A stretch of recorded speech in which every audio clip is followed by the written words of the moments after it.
Salut, c'est Corentin, j'espère que tu vas bien, que tu as la forme et qu'en général ça se passe plutôt bien pour toi en ce moment.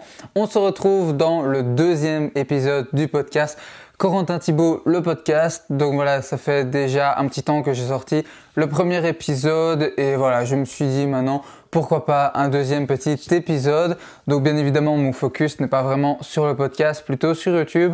Mais voilà, quand l'envie m'en dit, quand l'envie me prend, je me suis dit allez, on va tourner un petit épisode de podcast.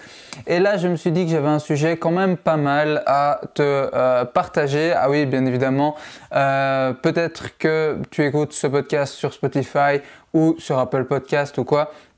Mais si jamais le podcast sort aussi en vidéo YouTube, donc voilà, sur ma chaîne concernant les études, donc libre à toi aussi d'aller voir le podcast sur YouTube. Maintenant, l'objectif c'est quand même que tu fasses quelque chose de productif ou que tu fasses quelque chose en même temps qu'écouter ce podcast, comme faire un trajet, faire à manger, ranger chez toi, faire la vaisselle, enfin voilà, n'importe quoi, une petite action qui ne te demande pas trop de concentration en même temps que d'écouter ce podcast. Donc voilà, ici je me suis dit que j'avais un sujet pas mal à te partager, un sujet dont j'ai parlé dans une de mes newsletters, la newsletter qui est liée à ma chaîne de sport.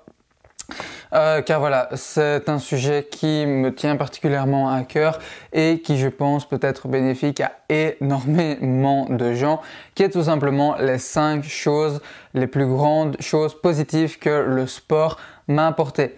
Car voilà, peut-être que si tu me connais un petit peu, que si tu me suis un peu sur YouTube, forcément si c'est sur la chaîne de sport, bah tu sais que je fais du sport, et pas mal de sport même. Et si tu me suis sur la chaîne plus concernant les études, bah tu dois aussi probablement le savoir car j'en parle quand même assez souvent dans mes vidéos.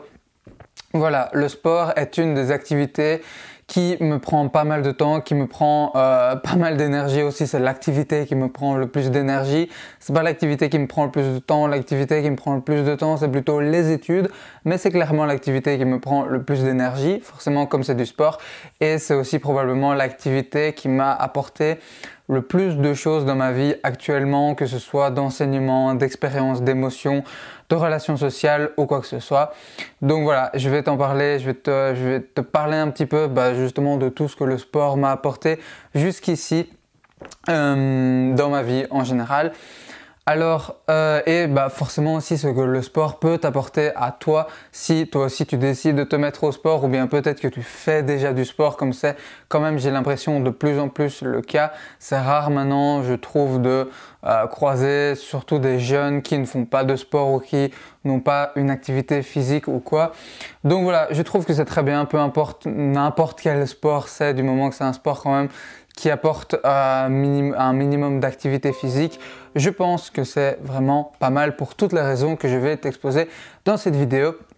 Mais d'abord, je vais vite te faire un petit peu un récapitulatif de tout simplement de mon parcours dans le sport. Ah oui, aussi maintenant que j'y pense, juste une petite note avant de rentrer dans le vif du sujet de ce podcast. Voilà, c'est le deuxième épisode. Petit reminder des règles que je me suis fixées pour ce podcast. La règle principale, c'est d'essayer de ne pas faire de coupure, donc d'essayer de faire du one shot et voilà, de juste parler, de te déballer ce que j'ai à t'expliquer. Et voilà, car je trouve que c'est beaucoup plus authentique que de faire des coupures à chaque fois que je dis peut-être quelque chose que je n'aurais pas dû dire, ou que quelque chose où j'ai bégayé un petit peu ou quoi. Enfin voilà, je trouve que c'est mieux quand c'est un petit peu plus authentique, même s'il y a des pauses, même si parfois je bégaye, même s'il y a des trucs parfois que j'aurais pas forcément dû dire. Je suis authentique et voilà, comme ça tu me vois vraiment de la manière la plus authentique possible. Donc, comme je disais, et aussi deuxième chose, c'est que quand la vidéo sortira sur YouTube, c'est pas une vidéo travaillée comme les autres vidéos, c'est juste une vidéo, voilà, où tu me vois en train de tourner le podcast. Je regarde même pas forcément tout le temps la caméra. Parfois, je regarde un petit peu en l'air ou quoi quand je cherche mes idées. Enfin voilà. Donc, je reviens vite fait sur mon parcours sportif. Alors, lorsque j'étais petit, je ne faisais pas énormément de sport. Donc voilà, mes parents m'ont inscrit parfois par-ci par-là à la natation, quand j'étais tout petit aussi au tennis. Mais je ne faisais pas vraiment de sport, surtout, je dirais, entre mes 6 ans et mes 7 ans, j'ai pas fait, et mes 6 ans et mes 10 ans, j'ai pas fait vraiment beaucoup de sport. Vers mes 10-12 ans, je me suis inscrit dans un club de VTT et là j'ai vraiment adoré le VTT. Donc voilà, c'était une fois par semaine, mais j'allais 2-3 fois par semaine en plus tout seul faire du VTT. Enfin voilà, c'était vraiment purement pour le kiff et aussi bah voilà pour le VTT, mais j'avais aucune ambition vraiment de progression, d'atteinte d'objectifs ou quoi que ce soit. J'allais surtout pour prendre du bon temps, to have fun. Et voilà. Et vraiment, je me plaisais bien. J'ai fait ça pendant 5 ans, puis j'ai arrêté. Et je me suis mis au Krav Maga. Pour ceux qui ne connaissent pas, le Krav Maga, c'est un sport non pas d'attaque, pas de combat, mais c'est un sport de défense. Donc on apprend vraiment des techniques de défense. L'objectif, c'est pas du tout d'aller attaquer. L'objectif, c'est juste de pouvoir se défendre. Donc j'en ai fait pendant 2 ans, durant ma 2e secondaire et durant ma 3e secondaire, où j'étais quand même pas mal investi. Donc c'était une fois par semaine. À un moment donné, je me demande s'il n'y avait même pas 2 entraînements par semaine. C'est possible, je ne suis plus sûr du tout. Je me souviens, c'était le mardi soir et vraiment, ça a marqué un petit peu un espèce de tournant dans le sens où là, j'y allais aussi en mode un peu plus kiff détente, mais les entraînements, bon voilà, c'était un sport de défense, c'était quand même assez strict. Et là, j'ai vraiment commencé à avoir un petit peu un goût de qu'est-ce que c'est le sport quand il s'y met un peu plus sérieusement, quand vraiment on va aux entraînements dans un esprit, avec un mindset de voilà, je vais progresser, je vais m'améliorer. Donc voilà, c'est un petit peu au Krav Maga que j'ai commencé à acquérir ce mental-là, et je pense que le Krav Maga m'a aussi apporté beaucoup de discipline. Donc pendant les entraînements de Krav Maga, il faut être vraiment très discipliné, car il faut à la fois avoir la volonté de terminer l'entraînement, qui parfois faut aller un petit peu, beaucoup même très souvent chercher un petit peu dans ses ressources, voilà, c'est quand t'as mal, quand ça brûle, etc. Enfin voilà un petit peu le cliché de l'entraînement de hard hustle. Donc voilà, des vidéos de motivation sur YouTube, c'était un petit peu ça. Et en plus, il faut être très concentré parce que c'est des gestes très techniques, etc. Donc ça demandait pas mal de discipline. Et voilà, et ça m'a aussi appris beaucoup le respect. Donc c'était vraiment une très bonne expérience. Et puis quand je suis rentré en 4e secondaire, donc c'est-à-dire que j'avais, laisse-moi réfléchir, j'avais 15 ans et demi, et j'ai commencé l'athlétisme. Et lorsque j'ai commencé l'athlétisme, j'ai arrêté le Krav Maga, car ça allait faire un petit peu trop, surtout que l'athlétisme, là je m'y suis investi beaucoup plus. C'était 2 entraînements avec le groupe à la piste par semaine, plus minimum une endurance tout seul par semaine, plus très souvent une compétition le week-end. Donc c'était minimum 4 entraînements, enfin 4 sorties course à pied par semaine. Rajouter le Krav Maga en plus, ça allait être un peu compliqué. Enfin j'aurais pu le faire, mais je ne l'ai pas fait. Et donc voilà, donc j'ai arrêté le Krav Maga, je me suis mis à l'athlétisme. Et là, l'athlétisme, ça a quand même changé vraiment pas mal de choses, puisque là, j'ai vraiment découvert ce que c'est le sport avec un objectif, avec un mindset de progression. Donc, c'est-à-dire que je suis arrivé dans le groupe, je me souviens. Faut savoir qu'à l'athlétisme, il y a un petit peu 2 groupes. Il y a le groupe loisir. Enfin, déjà, je suis en section demi-fond. Je fais pas toutes les disciplines de l'athlétisme. Je fais juste du demi-fond. Donc, c'est des courses allant de 800 mètres jusqu'à 3000, 5000 mètres. En sachant que je me suis plus spécialisé sur le 3000, 5000 mètres. J'aime pas les courses trop courtes. Et c'est dès la première année, dès les premières compétitions, dès la première saison d'été, la première année où j'étais à l'athlétisme. Je regarde à combien on est déjà presque à 10 minutes. C'est fou comme le temps passe vite quand on tourne un podcast. Donc oui, et vraiment, je me souviens dès le début où je suis arrivé, j'ai vu qu'il y avait un groupe, dans mon groupe de demi-fond, il y avait un groupe qui était plus en mode loisir, donc qui venait qui venait aux 2 séances d'athlétisme par semaine, qui parfois allait faire une endurance, qui parfois venait à 1 ou 2 compètes, mais vraiment dans un esprit vraiment de loisir, ils ne cherchaient pas vraiment la progression ou quoi. Et puis d'un autre côté, il y avait un petit groupe où il y avait une ou 2 filles, et à ce moment-là, ils étaient 4 garçons, qui étaient vraiment dans un esprit progression. Donc eux, c'était chaque entraînement, ils étaient rivés, ils étaient vraiment, ils avaient en tête le prochain objectif qu'ils voulaient atteindre. Donc c'était super motivant, et c'était vraiment, je me souviens, les 3 premiers mois à l'athlétisme, j'en ai chié, mais Putain, c'était la première séance où je suis arrivé. Je me souviens, on a été s'échauffer. On s'est échauffé. On a fait 20-25 minutes de footing. Et puis on a fait les éducatifs, ce qui dure bien 45 minutes en général, plus ou moins. Je pensais à la fin de l'échauffement que la séance était finie. Donc j'étais là en mode, ah ouais, ok, c'était cool. Et puis là, t'as l'entraîneur et les autres qui disent, bon, on va passer à la séance maintenant. Et puis t'as moi qui les regarde comme ça en mode ah, c'était pas la séance ça. Donc voilà, et puis j'ai découvert ce que c'est le fractionné en course à pied, vraiment le fractionné à la piste avec des gars qui sont spécialisé en demi-fond. Ça pique vraiment. Au début ça a piqué, ça pique toujours, mais maintenant voilà, je suis habitué quoi, je sais ce que c'est et je sais gérer mon effort au début et tout, mais au début je savais pas du tout gérer mon effort. J'allais super vite au début et après 3 fractionnés j'étais mort. Enfin voilà, et maintenant c'est ma 4e année à l'athlétisme. J'ai fait du coup de mes 15 ans à mes 16 ans, de mes 16 ans à mes 17 ans, de mes 17 à mes 18.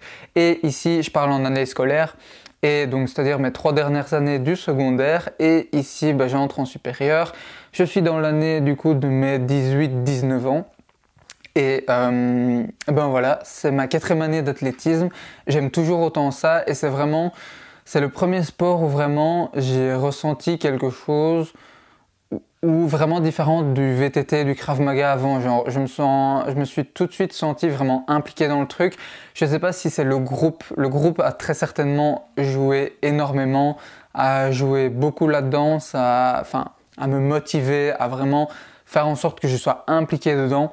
Mais voilà, je me suis vraiment tout de suite senti accroché par ce sport. Probablement aussi grâce à toutes les émotions que ça apporte, à tout ce que ça apporte, comme je vais l'expliquer juste après. Tout ce que j'ai retrouvé dans le sport, j'ai commencé à le trouver une fois que j'ai commencé l'athlétisme. Je ne le trouvais pas forcément au VTT, au Krav Maga, un petit peu, mais pas vraiment. Enfin voilà, et donc voilà, ça c'est pour l'athlétisme. Je continue l'athlétisme, j'aime toujours autant ça, et voilà, tout simplement. Et puis, 1 an plus tard, je me suis dit, ah tiens, j'avais continué en parallèle de faire quand même pas mal de VTT, en plus de l'athlétisme, par moi-même, même si j'étais plus dans un club de VTT. Et j'ai découvert le triathlon, donc sur les réseaux, j'ai vu pas mal de vidéos YouTube des triathlètes, de ce que c'était le triathlon. Et je me suis dit, tiens, oups, j'ai fait bouger la caméra là, c'était un petit imprévu. Et du coup, je me suis dit, ah tiens, c'est quand même, ça a l'air quand même bien sympa ce sport, ça a l'air assez sympa de nager, puis de rouler et puis encore courir, ça a l'air quand même un petit peu d'être des surhumains. Et du coup, un petit peu sur un coup de tête, je me suis dit, tiens, on va se mettre au triathlon. Beaucoup motivé par les vidéos de motivation de triathlon et tout, je l'avoue. Et du coup, en septembre 2019, ouais, j'ai commencé du coup à aller à la piscine, j'ai acheté un vélo de route et je me suis mis petit à petit au triathlon. Donc c'est-à-dire que j'ai commencé à beaucoup me renseigner avec tous les livres qui sont juste derrière moi, que tu vois si tu regardes la vidéo YouTube. Et à beaucoup me renseigner aussi sur internet sur comment soi-même créer son programme de triathlon, car j'avais pas pensé à ce moment-là à m'inscrire dans un club de triathlon, surtout que c'était pas encore très connu à l'époque. Maintenant ça commence, j'ai l'impression qu'à partir depuis le confinement ça s'est fait de plus en plus connaître, mais avant 2020 c'était pas vraiment très médiatisé. Ça a commencé à l'être après le confinement, mais avant pas tellement. Donc voilà, j'ai commencé à me mettre au triathlon, donc à m'entraîner en natation sur le vélo, et ça s'est super bien passé et j'ai encore plus apprécié, le fait de combiner natation, vélo et course à pied, c'est vraiment un truc que je kiffe, auquel j'ai vraiment ultra accroché, et voilà, et je suis toujours dedans et je compte pas m'arrêter de si peu. Donc ça c'était un petit peu pour mon historique sportif de comment ça s'est passé, un petit peu mes débuts dans le sport, et à l'heure actuelle je suis à un entraînement chaque jour, à part un jour où pour des raisons d'horaire je ne sais pas m'entraîner, mais voilà, chaque jour je m'entraîne pendant les vacances, parfois je m'entraînais même 2 fois par jour, et honnêtement mon objectif final, en tout cas pour l'instant, parce que voilà, les objectifs, les mindsets, etc., ça évolue dans le temps, c'est de pouvoir vivre de YouTube, donc de une ou de mes 2 chaînes YouTube, pour pouvoir en même temps, une fois que je pourrai vivre de YouTube, me consacrer à m'entraîner, commencer à m'entraîner 2 fois par jour pour essayer de titiller le niveau professionnel et pourquoi pas un jour être triathlète professionnel. Donc voilà, ça c'est un petit peu mes plans pour le moment. Et bien évidemment essayer de développer ça pendant mes études, donc voilà, va y avoir du boulot, mais voilà, j'ai le temps pour le faire, je vais y aller petit à petit à mon rythme et bon voilà, l'histoire, l'avenir dira si j'y suis arrivé. Donc maintenant je pense qu'on peut rentrer un petit peu dans le sujet de qu'est-ce que finalement tout ce que le sport m'a apporté. Donc j'ai noté dans la liste que je me suis fait, alors je vous avoue que ce podcast, comme je vous l'ai dit, ça vient d'un mail que j'ai envoyé à la newsletter. Et dans la newsletter, j'avais décrit les 5 choses principales que le sport m'a apporté. Il y en a énormément plus, mais voilà, je pourrais en parler pendant toute une journée entière, mais là j'ai vraiment listé les 5 choses principales que ça m'a apporté. Et on va commencer avec la première chose qui est tout simplement plus de confiance en moi et de fierté personnelle. Alors, forcément quand j'étais au club de VTT, parfois j'arrivais à faire des descentes, à faire des parcours qu'avant je n'arrivais pas. Quand j'étais au Krav Maga, plus je m'entraînais, plus j'arrivais à faire des techniques, des figures de défense qu'avant je n'arrivais pas à faire. Quand j'ai commencé l'athlétisme, j'arrivais à atteindre des chronos qu'avant je n'arrivais pas à faire, à terminer des séances qu'avant je me serais dit mais what, comment est-ce que c'est possible de faire une séance de course à pied comme ça?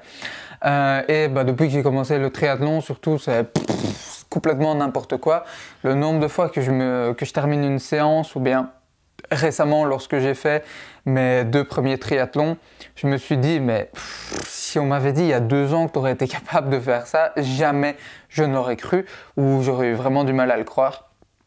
Et voilà aussi les médailles qui sont derrière moi, les 5 médailles qui sont derrière moi, que tu vois si tu regardes la vidéo. Voilà, tout ça, ce sont des trucs tout simplement qui me montrent la progression, en fait. Et le fait de se voir progresser, c'est une des choses qui apporte selon moi le plus de confiance en soi et de fierté personnelle. Le fait de se prouver à soi-même et aussi un petit peu par ego de prouver aux autres. Mais c'est plus en premier lieu pour me prouver à moi-même d'abord. Que je suis capable de faire des choses qu'avant je n'arrivais pas à faire. C'est vraiment quelque chose qui m'apporte énormément de confiance en moi, énormément de fierté quand j'ai passé un petit peu une mauvaise journée ou quoi, ou que j'ai douté un petit peu à propos de certaines de mes capacités, à propos de certaines choses pendant la journée, que j'étais un peu stressé ou quoi, et que j'arrive à terminer un gros entraînement où je me dis, ou même au début de l'entraînement, je doutais de mes capacités. Et je me disais, ah oui, mais est-ce que ça va vraiment passer ou quoi? Par exemple, récemment, ici, je suis en période de reprise. Eh bien, en course à pied, j'ai réussi à enchaîner 2 gros entraînements que je ne m'imaginais pas capable de faire juste en période de reprise. Ou bien en natation, j'ai fait un test 1000 mètres où j'ai été chercher un chrono que lui aussi, je ne m'attendais pas à aller chercher ce chrono. Tout ça, ça me montre que quand on met, comme je le répète tout le temps dans mes vidéos YouTube sur le sport, quand on applique les bonnes méthodes, qu'on passe à l'action, qu'on a un minimum de discipline, de volonté et que derrière on a un feedback, on améliore ce qui va pas et on récupère bien, il n'y a pas de raison qu'on ne progresse pas. Et la progression, c'est vraiment ce qui m'apporte le plus de fierté et de confiance en moi et qui, je pense, peut à toi aussi qui écoute ce podcast t'apporter énormément de confiance en toi, énormément de fierté, car voilà, quand on doute de ses capacités, quand on doute de ses objectifs, quand on doute de ce qu'on peut atteindre, et puis finalement qu'on se rend compte, oui, en fait, je suis capable de l'atteindre, je suis capable de faire ça, je suis capable de faire des prouesses qu'avant je ne me pensais pas capable de faire. Comme je l'ai déjà dit, ça apporte énormément de confiance en toi, de confiance en soi et de fierté personnelle. Et c'est surtout dans le sport que j'en retire le plus au niveau physique, au niveau de mes capacités physiques. Je retire aussi de la confiance en moi et de la fierté dans mes études et sur YouTube quand j'arrive à faire sur les réseaux, sur YouTube, avec mon projet des choses que voilà, dont je suis content de faire, ou bien à l'école quand je réussissais à avoir des notes au début je me disais ah ouais, je pensais pas que j'étais capable d'avoir ces notes, ou par exemple dans le fait de progresser dans une langue ou quoi, ça m'a apporté aussi pas mal de confiance et de fierté, mais c'est vraiment dans le sport plus au niveau physique que j'ai le plus retrouvé ce sentiment. Donc ça voilà, c'est la première chose que le sport m'a apporté. Ensuite, deuxième chose que le sport m'a apporté, c'est qu'il m'a habitué à la gratification retardée. Donc, nous vivons dans un monde où tout va de plus en plus vite. Donc, c'est-à-dire qu'on peut se faire servir son repas en à peine 1 heure au seuil de sa porte en ayant juste fait quelques petites tapettes sur son écran de son smartphone. On peut se faire livrer un colis qui vient de l'autre bout du monde en à peine quelques jours. On peut avoir toutes les informations limites que l'on veut sur Internet, alors qu'il y a 50 ans, il y a des informations qu'on n'aurait même pas pu avoir, tout simplement car elles n'étaient pas disponibles. Certaines étaient disponibles dans des bibliothèques, auprès des profs ou auprès d'autres personnes tout simplement, mais c'était pas toujours possible de les avoir. Maintenant on peut avoir des informations sur quasi n'importe quel domaine qu'on veut en quelques clics sur internet. Parfois il faut payer, mais voilà, c'est quand même à portée de tout le monde. Enfin, en quelques clics sur internet, il suffit juste d'avoir un ordi, une connexion internet. Si on va dans ne fût-ce qu'une bibliothèque ou un workshop, je pense qu'on appelle ça comme ça, ou un café de travail, des trucs comme ça, on peut y avoir accès, même si on n'a pas d'appareil qui nous permet d'avoir accès à Internet, ce qui est très rare dans les pays développés à l'heure actuelle. Et le fait qu'on puisse avoir un petit peu tout comme ça instantanément en un claquement de doigts, ça fait que j'ai l'impression que les gens ont de plus en plus l'impression qu'ils peuvent tout avoir un petit peu en un claquement de doigts, que tout leur est dû, qu'il ne faut plus vraiment faire d'efforts pour avoir quelque chose, que entre guillemets il ne faut plus mériter quelque chose, mais entre guillemets qu'on peut avoir un petit peu tout ce qu'on veut, un petit peu comme si le fait d'avoir tout ce qu'on veut était un droit. Alors oui, c'est un droit, mais il faut se bouger pour y avoir accès. Alors oui, il y a certains trucs, comme les droits de l'homme, etc., ou le fait de pouvoir respirer, le fait d'être en sécurité, le fait de pouvoir avoir à manger, etc., sont quand même des choses de base qui devraient être fournies dans toutes les sociétés. Mais les trucs un petit peu plus poussés, etc., j'ai l'impression que les gens ont de plus en plus tendance à, comme on dit en anglais, to take it for granted, donc c'est-à-dire à prendre les choses pour acquises, à avoir l'impression qu'ils méritent un petit peu tout sans faire d'efforts. Et sauf que avec le sport, c'est pas du tout le cas. C'est aussi pour ça, je pense, que pas mal de personnes commencent un sport et ensuite arrêtent après quelques temps. C'est parce qu'ils pensent que après quelques temps d'avoir commencé à s'entraîner dans ce sport, ils vont directement avoir des résultats. Comme c'est un petit peu la mentalité de maintenant, je peux avoir un petit peu tout de suite. Sauf que le sport, comme la plupart des domaines, je dirais un petit peu authentiques dans la vie, quand je dis des domaines authentiques, c'est des domaines du style l'apprentissage, l'amour, l'amitié, les relations sociales en général, le développement de compétences, le développement de soi, le sport, le travail, etc. Tout ce qui concerne la progression, le développement, ce n'est pas des choses qu'on peut avoir en un claquement de doigts. Ce n'est pas des choses qu'on peut, qui arrivent du jour au lendemain, à part peut-être si tu gagnes à la loterie, à l'euro-million, forcément tu seras riche du jour au lendemain, mais ça arrive à une portion tellement infime de la population que je trouve ça tellement débile de miser là-dessus. Maintenant, chacun son truc. Et puis la loterie, ça répond aussi le besoin du fait de rêver un petit peu, mais ça c'est un tout autre sujet.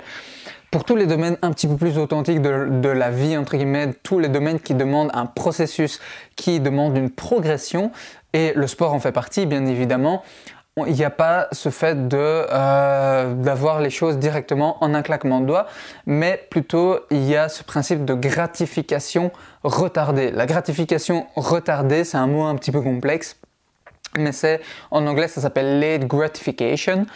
Et ça veut tout simplement dire qu'en gros, tu vas fournir des efforts à un instant T, mais que les résultats de ces efforts n'arriveront pas juste après que tu aies fait les efforts, mais arriveront bien plus tard dans le temps.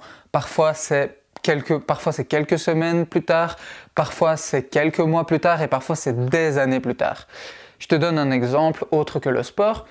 Ici, je suis en train de tourner ce podcast. Avant, j'ai tourné une vidéo YouTube. Hier, j'ai écrit un mail pour ma newsletter. Tout ça, c'est un projet que je mets en place depuis déjà maintenant plus d'un an et je sais que ce n'est pas un projet, c'est un projet à gratification retardée. Donc, c'est-à-dire que je fournis des efforts qui m'apporteront des résultats plus tard. Les résultats, ils n'arriveront pas demain, ils n'arriveront pas, même peut-être pas dans un mois. Les vrais gros résultats que j'attends, ils arriveront dans plusieurs années probablement. Donc voilà, et avec le sport, c'est exactement pareil. Si par exemple tu décides de te mettre à la course à pied, même si tu vas courir chaque jour, la semaine ou même le mois où tu décides de te mettre à la course à pied, ce qui en parenthèse est une des plus grosses erreurs que tu peux faire, il faut y aller progressivement. Je te renvoie vers ma chaîne YouTube de sport. Ça, tu ne remarqueras pas les résultats au bout de la semaine ou au bout du mois. Tu remarqueras que tes muscles s'affermissent un petit peu plus, que ta condition s'améliore un petit peu progressivement, mais tu vas pas avoir des résultats fulgurants après une semaine ou même un mois. Honnêtement, les résultats, vraiment les bons résultats en course à pied, je les ai vus, je dirais plus ou moins 2 ans après que j'ai commencé la course à pied, 1 an et demi, 2 ans, et les résultats en triathlon, je les ai aussi vus, les bons résultats, plus ou moins 1 an et demi après que j'ai commencé le triathlon, donc c'est-à-dire cet été, quoi. Donc voilà, comme quoi ça prend du temps et le fait d'être habitué, surtout avec le sport, au fait qu'on fait des efforts mais que la récompense, que les résultats ne vont pas arriver directement après, ça m'a vraiment habitué au fait, la gratification retardée, au fait que dans la vie, il faut pas espérer que tout vienne en un claquement de doigts, que tout vienne super vite, etc. Que parfois, il faut fournir des efforts, il faut travailler pendant une période de temps assez longue et qu'il faut admettre que les résultats ne viendront pas directement. Par exemple, j'ai un petit peu un mindset de pendant l'hiver, je travaille vraiment pendant l'hiver quand il fait pas très beau, quand il fait noir tard et quand il fait noir tôt, etc., qu'il fait pas bon, je suis plus en mode travailler, me développer, etc. Et puis une fois que l'été arrive, qu'en plus c'est les congés, etc., plus en mode profiter. Cet été, j'étais plus un petit peu en mode profiter qu'en mode me développer, à part dans le sport. Mais même si je me suis aussi développé, j'ai progressé sur YouTube, etc., mais voilà, je suis vraiment plus en mode profiter en été, plutôt qu'en hiver, en hiver, je suis plus en mode allez, on va travailler, etc. Et je sais que les résultats, la récompense, elle viendra des mois plus tard. C'est encore un autre exemple. Et je pense que cette compétence est très utile de nos jours, d'être capable de faire des actions, de faire des efforts à un instant T et de ne pas attendre les résultats juste après, mais de savoir que les résultats arriveront plus tard. Donc voilà, c'est-à-dire de s'habituer à la gratification retardée. C'est la deuxième chose que le sport m'a apporté. Je viens de me rendre compte que la troisième chose dont je voulais te parler, c'est que j'avais noté dans le mail, la progression est une des meilleures sensations qui existent. Sauf que j'en ai parlé un petit peu déjà, j'en ai déjà parlé tout simplement dans le podcast. J'en ai parlé avec le premier point qui était que le fait de faire du sport et de se voir progresser, ça apporte plus de confiance en soi et de fierté personnelle. Donc voilà, maintenant si je reviens plus vite fait sur la progression en elle-même, honnêtement, la progression, c'est une des meilleures sensations que j'ai jamais expérimentées. Le fait de voir qu'on progresse juste, pas forcément de voir le résultat de « Ah tiens, j'ai réussi à atteindre cet objectif. Ah tiens, j'ai réussi à atteindre l'objectif. » Mais juste le fait du processus, de voir qu'on progresse, the journey, le voyage, ça apporte vraiment un sentiment encore différent de la fierté, de la confiance en soi, de quand on réussit à atteindre l'objectif. Mais ça apporte aussi de la confiance en soi et de la fierté, mais ça apporte un sentiment un petit peu différent de plénitude. J'ai vraiment un sentiment de plénitude quand je vois que je suis en train de progresser, c'est-à-dire à chaque entraînement quasi. Et voilà, c'est une des meilleures sensations que je peux connaître dans ma vie actuellement. Et c'est pour ça que pour l'instant, je déteste la sensation, l'opposé de stagnation. Je déteste avoir l'impression que je stagne dans un domaine, que je ne progresse pas, que je me repose sur mes lauriers, etc. Et c'est plus, je dirais, ce qui me motive à progresser, à passer à l'action, c'est à la fois le fait d'atteindre l'objectif, mais à la fois le fait que je n'aime pas stagner, que je n'aime pas ne pas progresser. Donc voilà, comme le disait Grégoire Dossier, peut-être que tu connais, qui l'a déjà répété pas mal de fois dans ses vidéos et dans ses podcasts, il faut avoir, pour progresser, pour aller de l'avant, il faut avoir à la fois quelque chose qu'on désire, quelque chose qu'on veut atteindre et quelque chose qu'on fuit. Et ça, je pense que c'est vraiment un bon mindset. Et dans mon cas personnel, avec la plupart des objectifs, ce que je veux atteindre, c'est l'objectif en question. Et ce que je fuis, c'est le fait de stagner, de rester dans l'état dans lequel je suis actuellement, entre guillemets. Donc voilà, ça c'est la troisième chose, c'est que la progression, c'est une des meilleures sensations que je connais à l'heure actuelle. Quatrième chose que le sport m'a apporté, c'est tout simplement c'est que le sport m'apaise, me détend, me permet de me détendre et me permet de relativiser. Donc je vois parfois un petit peu le sport, les séances de sport comme vraiment une baguette magique qui permet à la fois de classer toutes les infos que j'ai dans ma tête, de me faire déstresser et de me faire relativiser. Car lorsque je fais un entraînement, celui-ci a dans 99% des cas un effet vraiment relaxant, apaisant et ça me permet à chaque fois de relativiser. Alors à ça, il y a une explication scientifique qui est que lorsqu'on fait du sport, on libère des endorphines. Les endorphines, ce sont des neurotransmetteurs qui ont un petit peu les mêmes effets que la drogue en fait, que le cannabis qui détendent, etc., qui nous font un petit peu planer. Et plus la séance de sport est intense, plus le corps libère d'endorphines, plus le corps libère ses neurotransmetteurs, et donc mieux après on se sent, plus on se sent plané, et plus on est déstressé, plus on est détendu. Et c'est vraiment la sensation que je ressens après quasi chaque entraînement de sport. Et oui, plus l'entraînement de sport est intense, plus je me sens bien, plus je me sens déstressé. J'ai vraiment l'impression que toutes les infos que j'ai eues pendant la journée, car en général je fais mes séances de sport en fin de journée, se classent dans ma tête par ordre d'importance et aux endroits où elles doivent se classer pendant ma séance de sport. Je n'ai plus, en ressentant de la séance de sport, un petit peu ce brouillard mental que j'avais avant.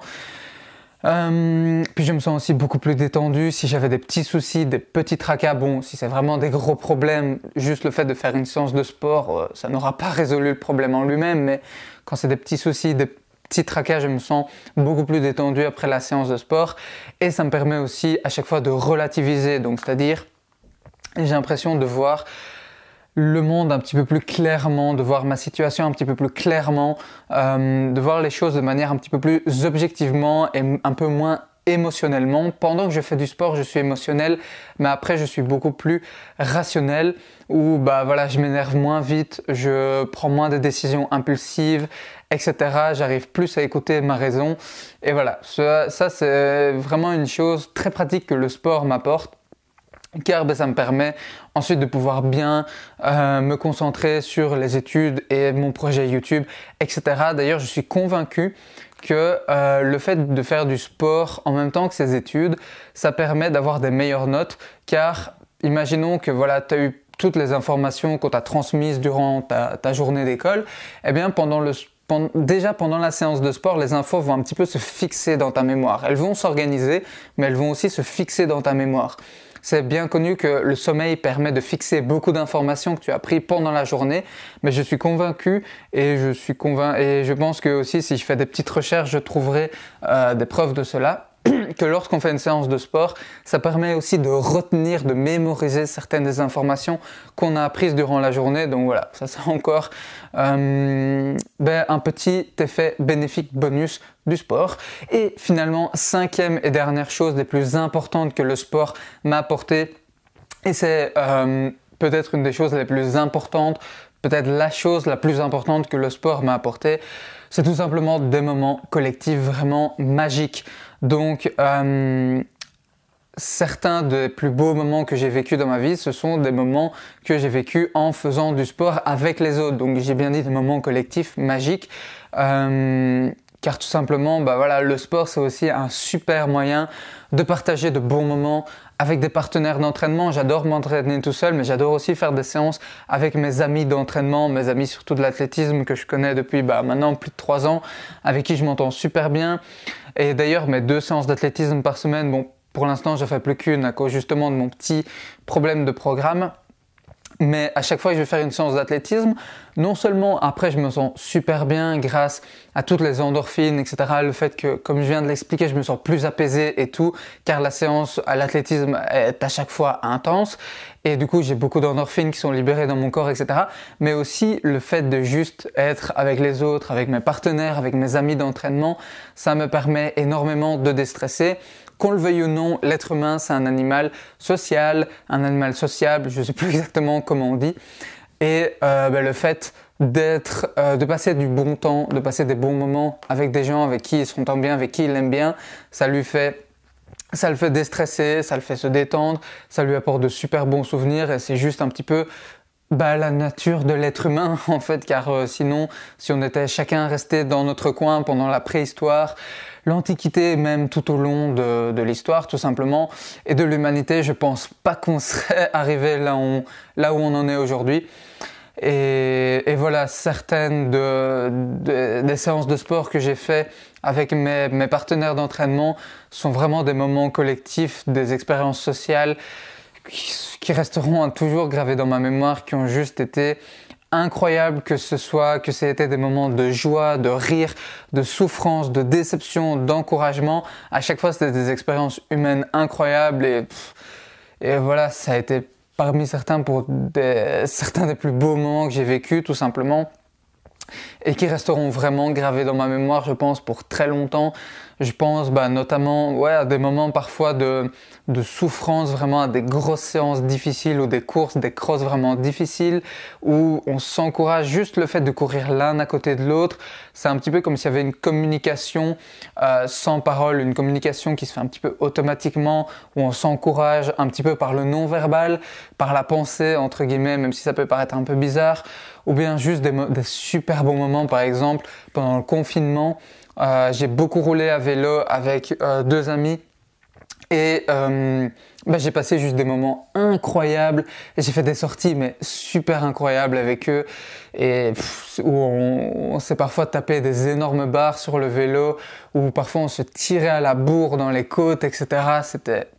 C'était juste incroyable. Donc voilà, le sport permet aussi, le sport collectif, le sport en groupe avec un club ou juste avec quelques amis, ça permet vraiment, ou même pas forcément des amis, juste des gens qu'on croise parfois comme ça et avec qui on parle. Par exemple, la semaine dernière à la piscine après mon entraînement, justement, j'avais fait un test 1000 mètres en natation et puis j'ai commencé à discuter avec un gars qui avait engagé la conversation. On a discuté pendant 5-10 minutes dans l'eau. D'ailleurs, j'ai failli rater mon bus après et tout. Enfin voilà, mais ce sont des super bons moments, juste parler avec d'autres sportifs, créer du lien social comme ça, c'est vraiment une des plus belles choses que le sport peut apporter. Et voilà, car ça apporte tout simplement des souvenirs juste extraordinaires et c'est une des choses qui rend le plus heureux selon moi. Là j'ai failli faire une pause en fait, comme si j'étais en train de tourner une vidéo. Donc voilà, c'est parce que je suis un petit peu fatigué.